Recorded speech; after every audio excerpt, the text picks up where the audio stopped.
রাত পেরোলেই ১৪ বছরের অদিতা হত্যাকাণ্ডের রায়। সেদিন গৃহশিক্ষকের নির্মম নির্যাতন এবং নরকীয় ঘটনার মধ্য দিয়ে দুনিয়ার মায়া ত্যাগ করেন অদিতা। একমাত্র আসামি তার গৃহশিক্ষক, যিনি ইতিমধ্যে কারাগারে রয়েছেন। আর এই রাতটা অনেক দীর্ঘতম রাত। আমরা কথা বলবো অদিতার মায়ের সাথে। সকালে আমি আমার মেয়েকে রেখে যাই বাসায়। তারপরে ওর কেক আর কিছু খাবারের অর্ডার ছিল, এগুলো প্যাকেট করে দিয়েছিল। এগুলো নিয়ে স্কুলে চলে যাই। স্কুলে যাওয়ার পর সন্ধ্যায় আমি বাসায় এসে দেখি যে আমার মেয়েটা আমার দরজায়, মেইন দরজায় তালা দেওয়া। আমি ভাবলাম যে আমার বাচ্চাটা কোথায় গেল। এরপরে দরজার চাবি আমার কাছেও আছে, আমি ওটা দিয়ে দরজা খুললাম। খুলে আমি ভেতরে যেয়ে দেখি ভেতরের রুমের যেই দরজাটা ছিল, ওই দরজার যেই ডোর লকটা ছিল ওইটার চাবি আমার শাশুড়ি থাকতেই হারাই গেছিল আর কি। তো ওইটা তো আমি আমি আর আমার মেয়ে থাকে, এজন্য ওই লকের আমি আর চেঞ্জ করার প্রয়োজন মনে করি না, ওটা আমরা বন্ধই করতাম না।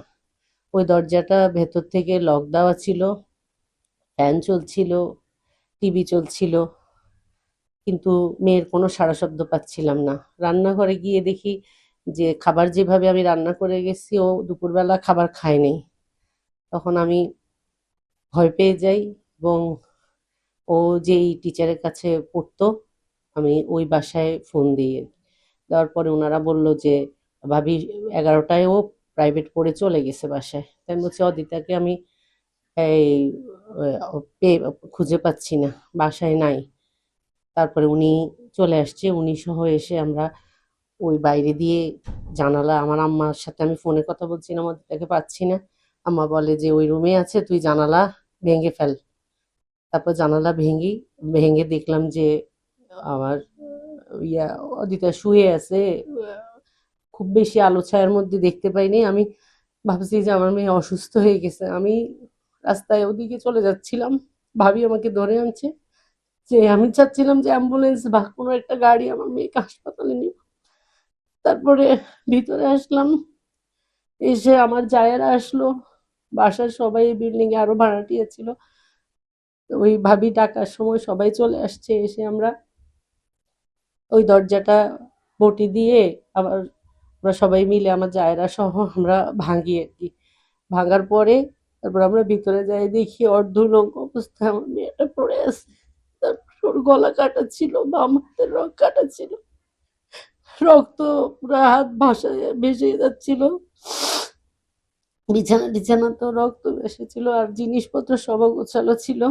আসামি আব্দুর রহিম রনি ম্যাজিস্ট্রেট সাহেবের কাছে, নোয়াখালী ম্যাজিস্ট্রেট সাহেবের কাছে ম্যাজিস্ট্রেট আদালতে স্বীকারোক্তিমূলক জবানবন্দি দিয়েছেন 24 তারিখ। 22 তারিখে তো অদিতা মারা গেল, আর 24 তারিখে উনি স্বীকারোক্তিমূলক জবানবন্দি দিয়েছে।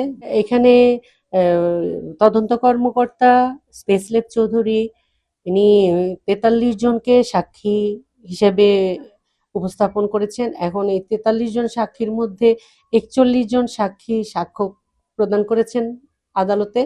আর এটা অনেক সময় সাপেক্ষ ব্যাপার ছিল মাননীয় জজ সাহেবদের জন্য। আর 43 জন সাক্ষী সাক্ষ্য দিয়ে 41 জন সাক্ষী সাক্ষী দিয়েছেন।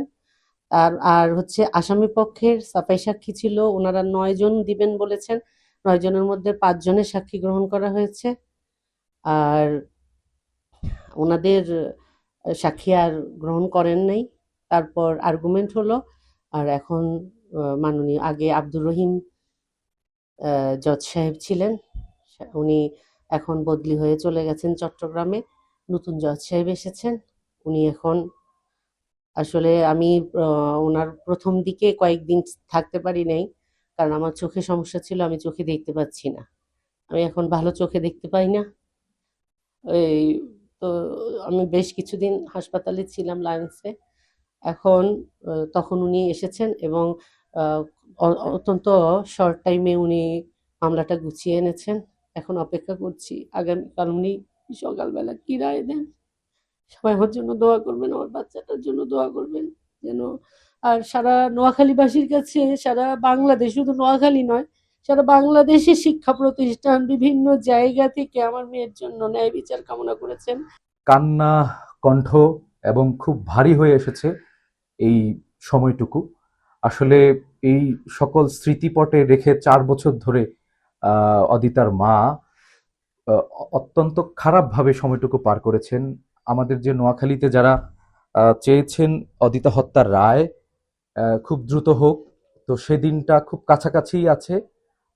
রাত পোহালেই সেই দিন আসবে। আমরা প্রত্যাশা করছি অদিতা হত্যার রায় খুব দ্রুতই, যেটা তার পরিবার যেটা চেয়েছেন সেটা রাত পোহালেই হবে। আর সেই রায়ের অপেক্ষায় রয়েছে পুরো নোয়াখালী সহ সারা দেশ, এবং পরিবারের যে চাওয়া সেই চাওয়াই যেন পূরণ হয়, এমনটাই সকলের প্রত্যাশা।